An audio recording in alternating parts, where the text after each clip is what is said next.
out of reverence for Christ.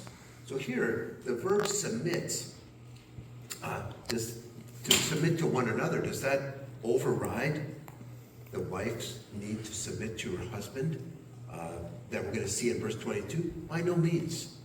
But it definitely tempers a highly hierarchical interpretation of this passage. After all, Paul has just told us that all Christians are subject to one another in verse 21. We defer to one another because we love Christ and love one another. This is essential to keep in mind because there are two extremes in interpretation regarding marriage that we want to avoid. And the first is Christian patriarchy. Now, this is a very rigid definition of masculinity and femininity in which all women are in subjection to all men, and in which the husband is the head of the home to the point that the wife is subject to him just like the children are subject to him. Many in this camp consider the husband to be the prophet, priest, and king of the home. He is the intermediary between the family and God. However, this is very weird. This is a very weird approach, and it is an error because it makes the husband an idol who overshadows Christ. And it doesn't match well with what we see in the rest of Scripture. Christ is our only intermediary. Now, the other extreme on the other end of the spectrum is evangelical feminism.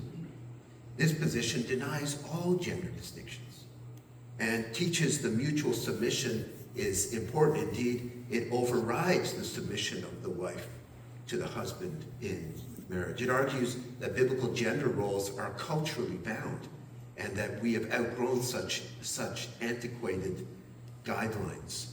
This also is in error. Instead, the truth that's found in our passage is this: because Christ died to make us holy, let's exemplify his life in our marriages. The third point of our passage is this: wives, submit to your husbands. We find this in Ephesians 5:22 through 24. Now, it might surprise you to hear that the word submit is not in this verse in the original language. We take it by implication from the previous verse about submitting to one another. The meaning of the word submit is just what it sounds like: to subject oneself to subordinate oneself to obey. And if some of those definitions make you cringe, there's good news. First, the command is given to wives. This text does not say, men, subject your wives to yourselves. It doesn't say, keep your wives in line, show them who's the boss. Submission is a voluntary act on the part of the wife, and it can never be demanded by the husband. Secondly, it says, submit yourselves to your own husbands. And that's good news because women are not to submit to all men. We are certainly all under authority, so that I submit not only to my husband, but to the elders of my church, to my boss, and to governing authorities. But so do our husbands, right? They have bosses. They have elders that they submit to. They have governing authorities. And third, it says, as to the Lord.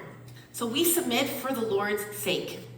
And this is not because our husbands are perfect and worthy of our submission, but because Christ is, and he asks us to do.